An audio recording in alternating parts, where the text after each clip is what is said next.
When his social studies classroom became too small to hold his desire to tell the story of America, he set out on a cross-continent journey to explore his country through a viewfinder. 50 states and beyond, countless hours and miles and images later, the mission's changed from one of photographing a nation to photographing an idea. This week on Dialogue, Visions of America.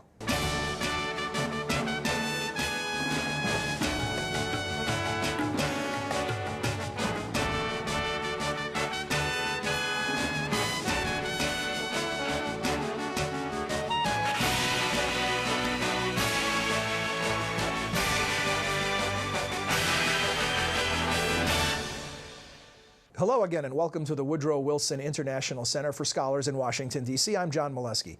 Each week, Dialogue explores the world of ideas and issues in international affairs, history, and culture. Our guest today is Joe Sohm. Joe is an American history teacher turned photo historian.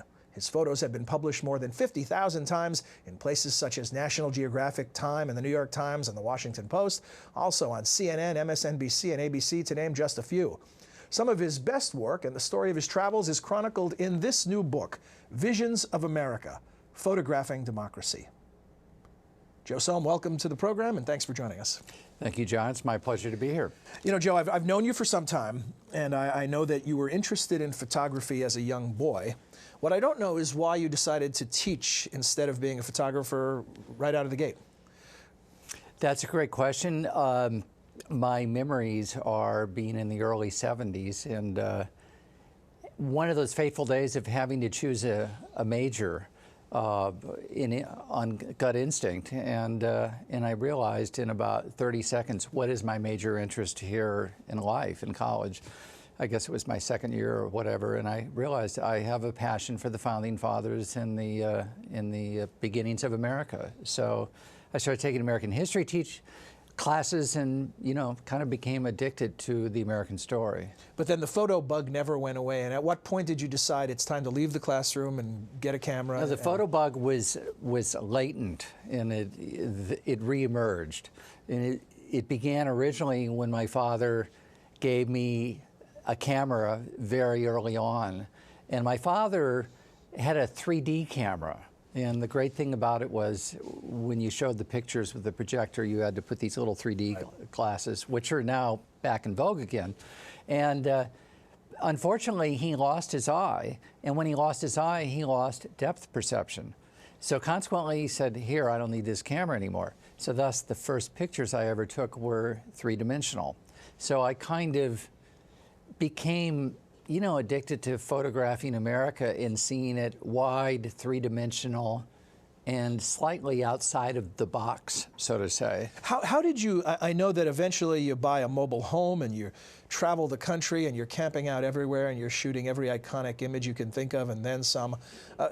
How did you get to that point? What was the moment where you decided this sounds like a good idea? Because you didn't have a financier at the time. You were doing this all on spec. No, I've always been somewhat self-financed. And so thus, I benefited from a industry that emerged behind me without even my knowing. So when I ventured off onto this journey, I didn't realize that, yeah, you can be a news photographer, you can, you know, be an ad shooter, you can be a photographer of presidents, but what I didn't know about was the genre called stock photography. And then I remember very distinctly when I was still living in St. Louis, I'd taken all these pictures, and my first photographs ever published were science fiction, so that was kind of my view of photography. Then one day somebody offered $750 to publish one of the pictures. I went, wow, what a great idea. I took it 3 years ago, and I'm selling it. It's like selling a used shirt off your back.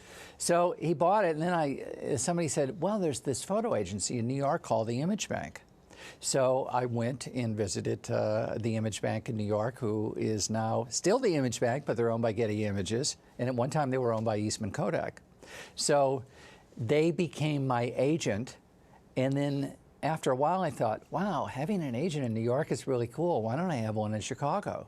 Why don't I have one in Los Angeles? And then actually there is a legendary photographer. He was a Vietnam War shooter living in the DC metropolitan area named Jim Pickrell. And I remember one specific day seeing him in a picture.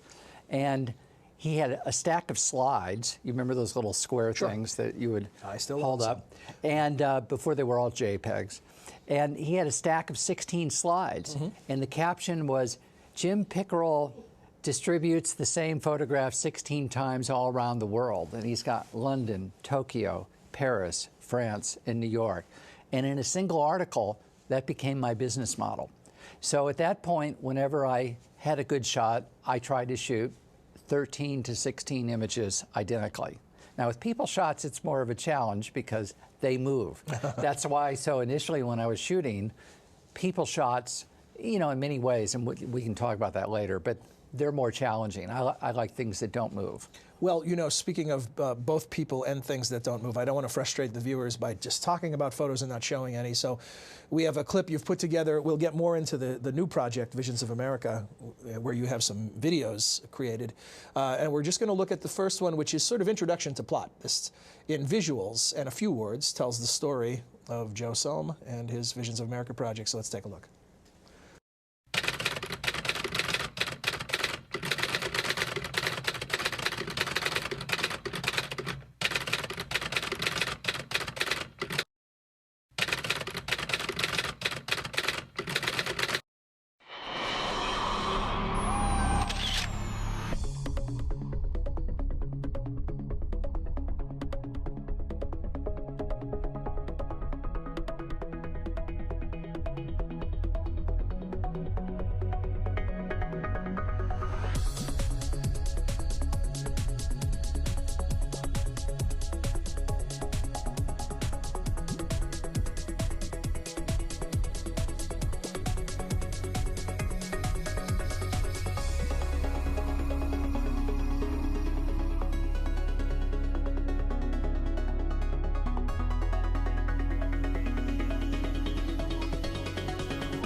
Great stuff, of course. You know, I think highly of your work. You've mentioned people. Do they cooperate? Well, there's 300 million of us here in the United States, and each one is slightly different. But generally, people like to have their picture taken, or are you treated like an intruder? Well, most people, the moment they see a camera, their behavior is altered. So I'm partially into kind of visual kidnapping people. So, and I first heard this from a National Geographic photographer that would travel to third world countries. They would set up a camera and you anticipate the shot.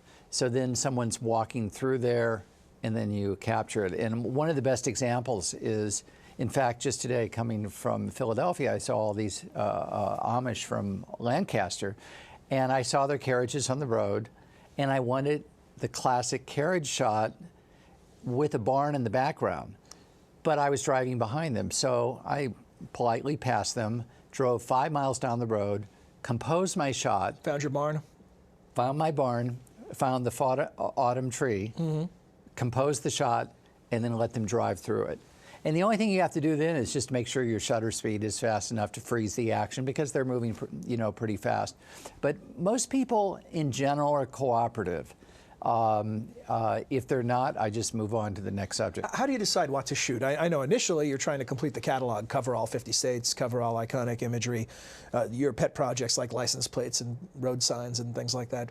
But now in the later phase of putting together your extensive catalog, I know you shot, for instance, the Queen of England's visit to Jamestown, or you went out on the campaign trail this time around and shot Barack Obama and other candidates. How do you pick and choose when you're not on assignment, where someone's not deciding for you and funding the trip? How do you decide what's worth your time? Well, I guess the metaphor would be almost as if I were running a hardware store.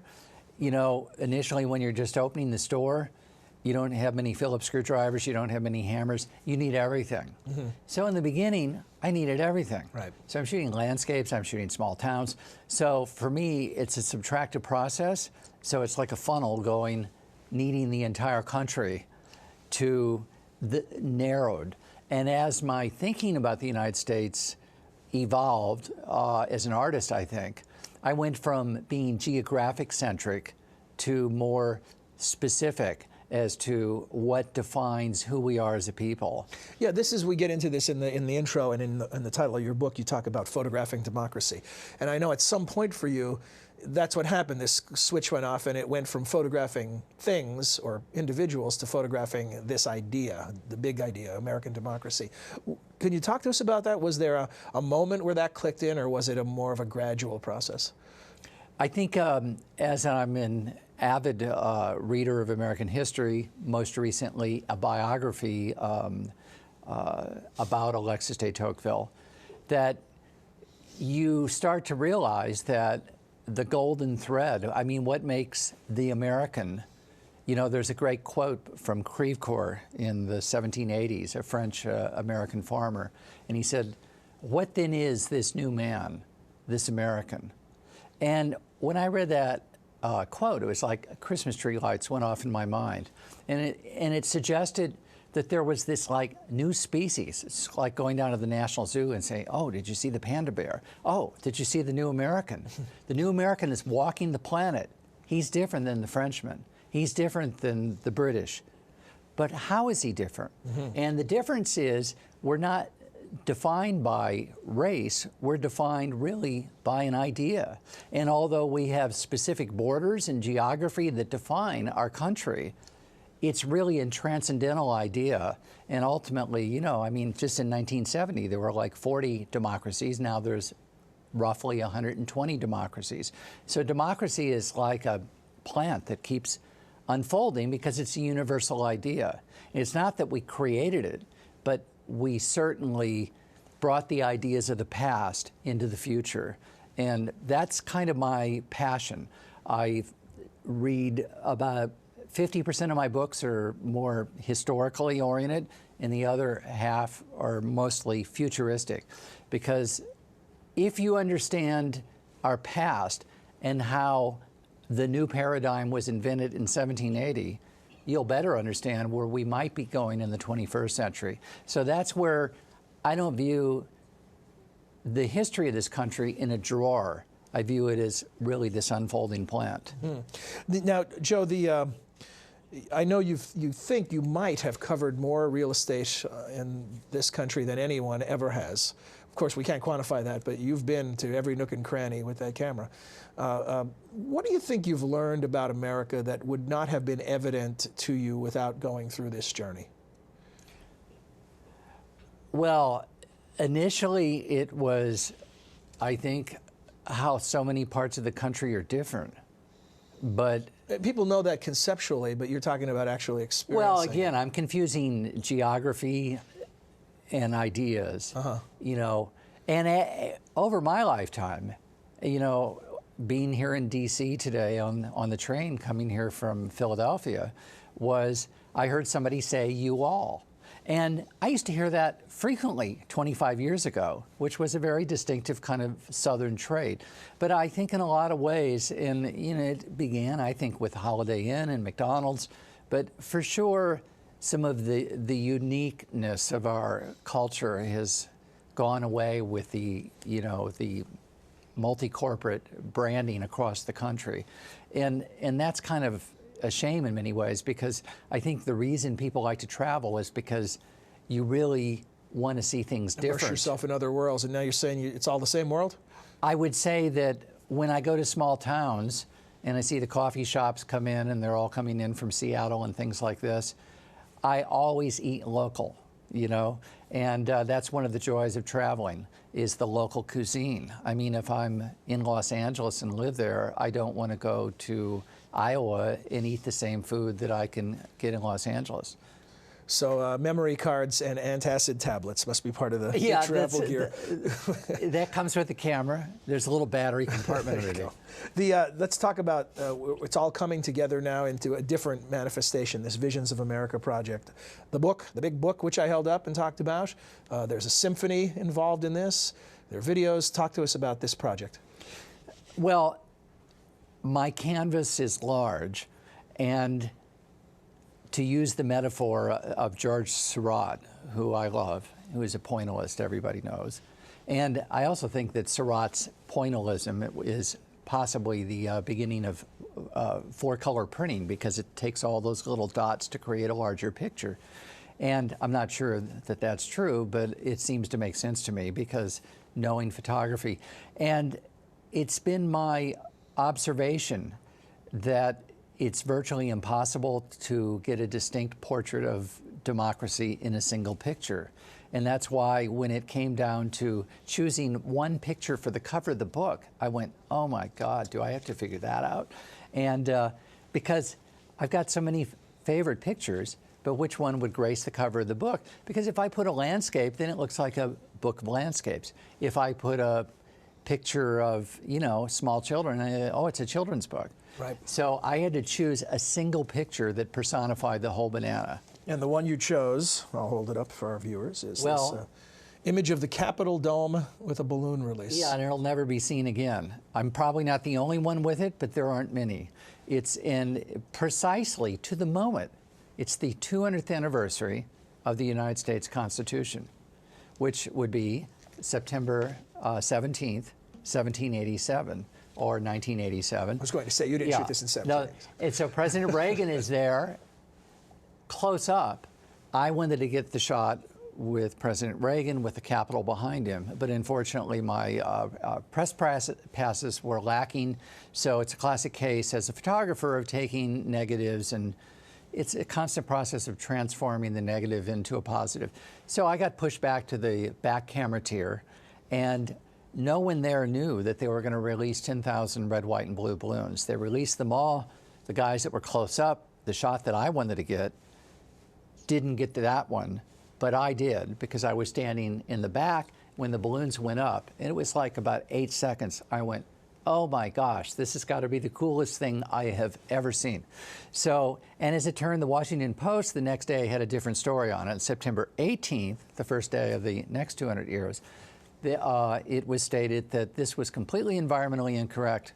It shouldn't be done again. In fact, it will never happen again. So fortunately, I got the shot. I want to show another one of your video montages. This one, narrated by Clint Eastwood.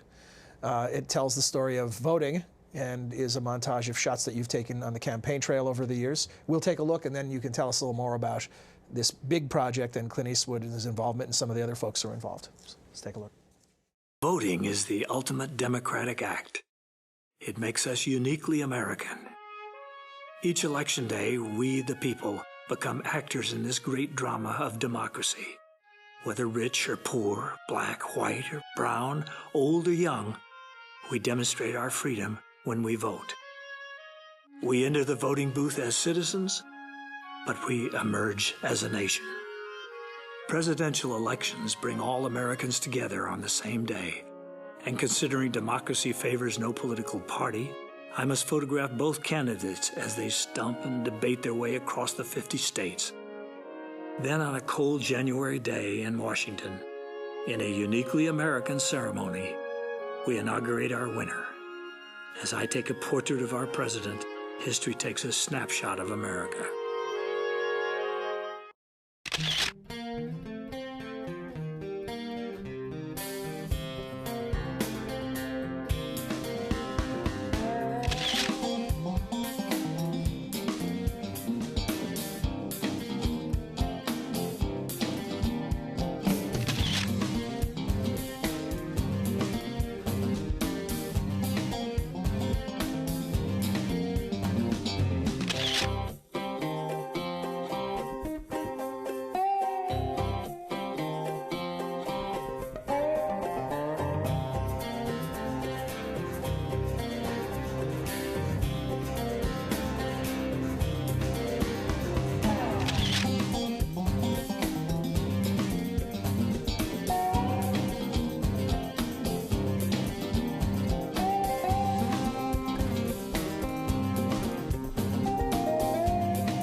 Shot of the shot of the four presidents is amazing stuff. You know, when you see these leaders individually, this is a trip down memory lane for political junkies like us, but to see them together is always quite dramatic. Yeah, it was for the opening of the President Clinton's library in Little Rock. That's what it was. Okay. Was that a rainy day?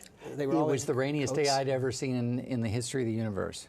And that's not an understatement. If anybody was there, they would know it. They're all hardy souls. None of them had hats on or umbrellas or anything like that. You know, they didn't prepare for that. Now, tell us about this project. We heard Clint Eastwood is Joe Sohm in this. He's using your voice telling the story. How do you get Clint Eastwood to play you? Well, a couple things. First of all, the reason why Clint Eastwood is narrating, quote, my story is my main goal. It's not about me. It's really about reaching a larger audience, because my belief system is that the American story is a story that has to be regenerated with every generation. And when you're dealing with the iPod cell phone generation, you need new ways to say the story, because they ain't going to get it out of a textbook. And I know, because I'm published in virtually all the textbooks. So what I wanted to do was to uplift and modernize the message. So I wanted to incorporate it with music, with images, and I felt if you want to expand the classroom, no one better would be than Clint Eastwood. That American icon himself. An American icon. So this is a work in progress, and you've got Clint Eastwood as a narrator, Roger Kellaway doing music, and you did a performance in Philadelphia with Peter Nero and the Philadelphia Pops. Where's it all headed? What is the plan? Well, and the way it emanated was Roger Kellaway, a friend of mine and a world-class composer, arranger, performer on piano, has worked with Clint Eastwood on several occasions, and most recently in his new film starring Morgan Freeman, Invictus.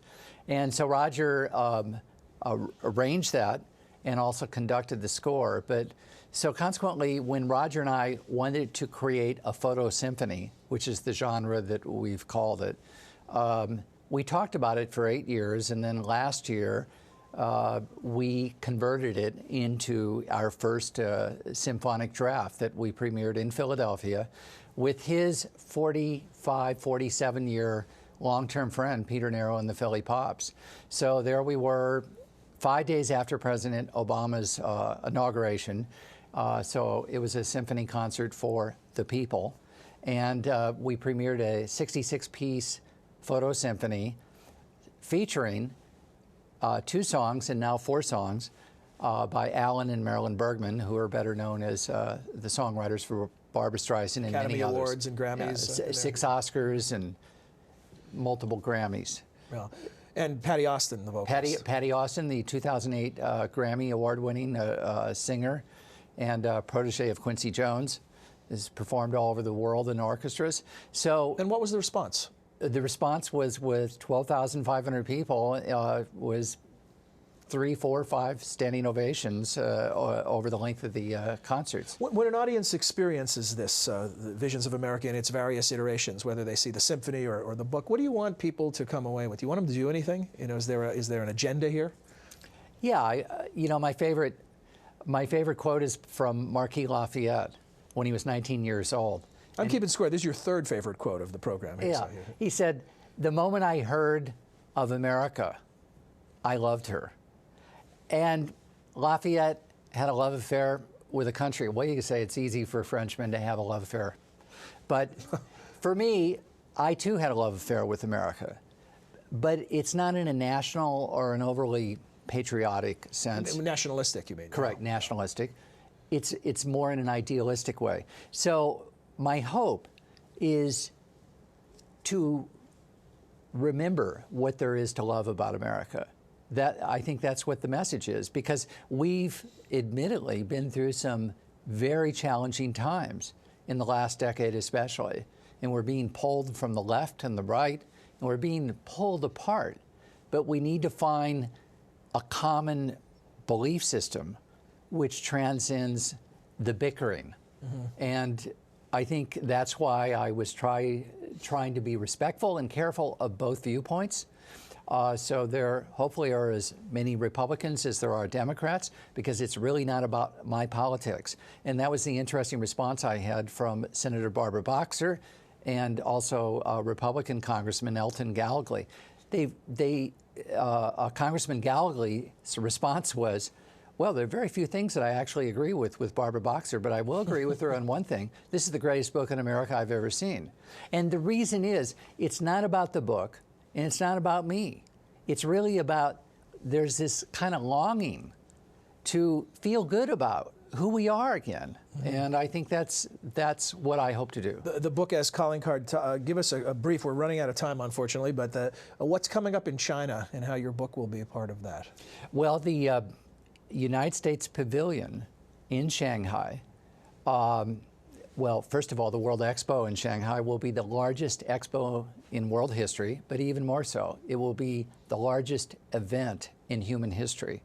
The USA Pavilion will be featured in that, and the book will be featured in the merchandise store. And as we speak, the exhibits are just now being designed. And so I'm told that elements of the book, the images, etc., will be featured in some capacity in the pavilion, yet to be determined. Yeah, I hate to do this to you, about 30 seconds. What's the future of the still photograph in the digital age? It has a lot of power, but does it have a future in this age? Well, it's kind of ironic. It's in some ways it's melting down and melting up at the same time. And with consumers, everybody is a still photographer now. But with professionals, they're unfortunately giving way to people that shoot motion. The difference in a nutshell is motion is a moving picture in reality, like a moving car. But only a still photographer, in my opinion, will take the time to frame you perfectly so that that flag is in the right spot. You can frame grab that out of motion, but you'll never get the same effect from a still. As a fan of still photography, I hope you're correct, Joe. Thanks for joining us. Thank you. Unfortunately, we're out of time. In addition to thanking our guests, I want to thank you for joining us and wish Joe the best of luck with his book and all the upcoming aspects of the project. Now, to those of you watching and listening, we appreciate your comments and encourage you to share them with us. And you can do so by sending email to dialogue@wilsoncenter.org. We'll return next week with another edition of Dialogue. Until then, on behalf of the Dialogue production team and all the staff at the Wilson Center, thanks for watching. Dialogue is a co-production of the Woodrow Wilson International Center for Scholars and MHz Networks. Dialogue is available via broadcast, cable, satellite, and telco on MHz Worldview throughout the United States. To see how to watch where you live, visit www.mhznetworks.org.